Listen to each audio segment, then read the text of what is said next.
আজ 28শে মে রোজ বুধবার ঢাকার নয়াপল্টনে অনুষ্ঠিত হচ্ছে বিএনপির তারুণ্য সমাবেশ। এই তারুণ্য সমাবেশকে সফল করতে দেশের নানা প্রান্ত থেকে আসছে সাধারণ মানুষ। একদিকে তারুণ্য সমাবেশকে সফল করতে যেমন কর্মীরা আসছে, ঠিক অন্যদিকে এই কর্মীদের দুপুরের খাবারের জন্য তৈরি হচ্ছে প্যাকেট প্যাকেট বিরিয়ানি। আজকের এই তারুণ্য সমাবেশের মাধ্যমে দেশের মানুষকে কি বার্তা দিতে যাচ্ছে সেই সম্পর্কে জানবো আজকের রিপোর্টে। চলুন জেনে আসি। আজকের এই সমাবেশ থেকে বুঝাতে চাই, বাংলার মানুষকে বোঝাতে চাই, সারা বিশ্বকে বোঝাতে চাই, জনাব তারেক রহমানের সাথে সারা বাংলাদেশের তরুণ সমাজ, সারা বাংলাদেশ তরুণ আছে। এবং আজকের সমাবেশ থেকে আমরা জানিয়ে দিতে চাই যে অতি শীঘ্রই একটি সুষ্ঠু নির্বাচনের মাধ্যমে একটি গণতান্ত্রিক সরকার গঠন হবে, এটা আমাদের প্রত্যাশা। জনাব তারেক রহমান সাহেব আমাদের জাতির উদ্দেশ্যে আজকে ভাষণ দিবে।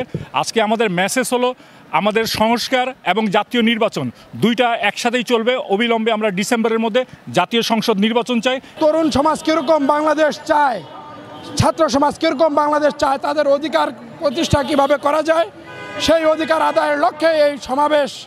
যে আগামী জাতীয় সংসদ নির্বাচনের আগে তরুণদের মনোভাব, তরুণদের পছন্দ অপছন্দকে নিয়ে কাজ করার লক্ষ্যেই এই তারুণ্যের সমাবেশ বাংলাদেশ জাতীয়তাবাদী দল বিএনপি প্রয়োগ করেছে। আমরা বলতে চাই এই তারুণ্য সমাবেশে আমরা আগামীতে একটা সুন্দর সুস্থ নির্বাচনে এই দেশে একটা নির্বাচন হবে।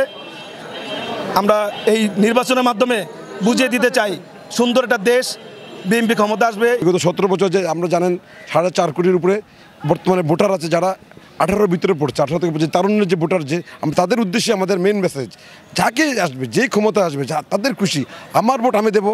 আমি যেন অন্তত পক্ষে ভোটটা যেন দিতে পারি। যে বিগত গভর্নমেন্ট যে ভোট দিতে পারে নাই, যে আপনারা দেখছেন ভোট দেওয়ার আগে আপনার ভোট হয়ে গেছে।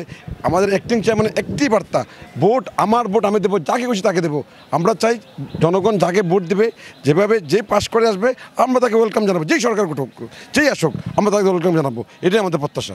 এই বার্তাটাই জনগণকে দিতে চাই, আমার ভোট আমি দেবো, যাকে খুশি তাকে দেবো। অতি দ্রুত যাতে ডিসেম্বরের মধ্যে প্রধান উপদেষ্টা আমাদেরকে নির্বাচনের রোডম্যাপ ঘোষণা করে, এজন্যই তারুণরা আজকে মাঠে চলে এসেছে।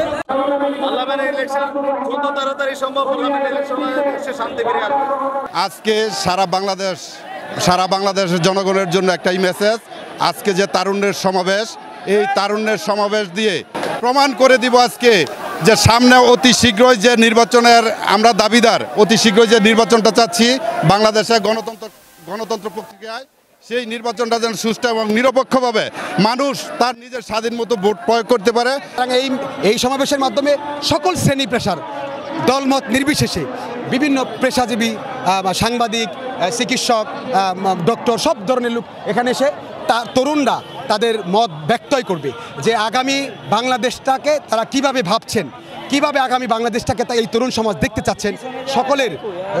সকলের মেধাবীদের পরামর্শক্রমে আগামী বাংলাদেশ আমরা দেখতে পাবো। এই বার্তা নিয়ে আমরা এখানে আজকে আমরা যেই গণতন্ত্রের ভোটের অধিকারের জন্য যে আন্দোলন সংগ্রাম করেছি, সে ভোটের অধিকার এখনো প্রতিষ্ঠিত হয় নাই। সেই তরুণের সমাবেশ, তারুণের সমাবেশে আমরা সেই ভোটের অধিকার আদায় করার লক্ষ্যে আমরা রাজপথে সক্রিয় থাকবে।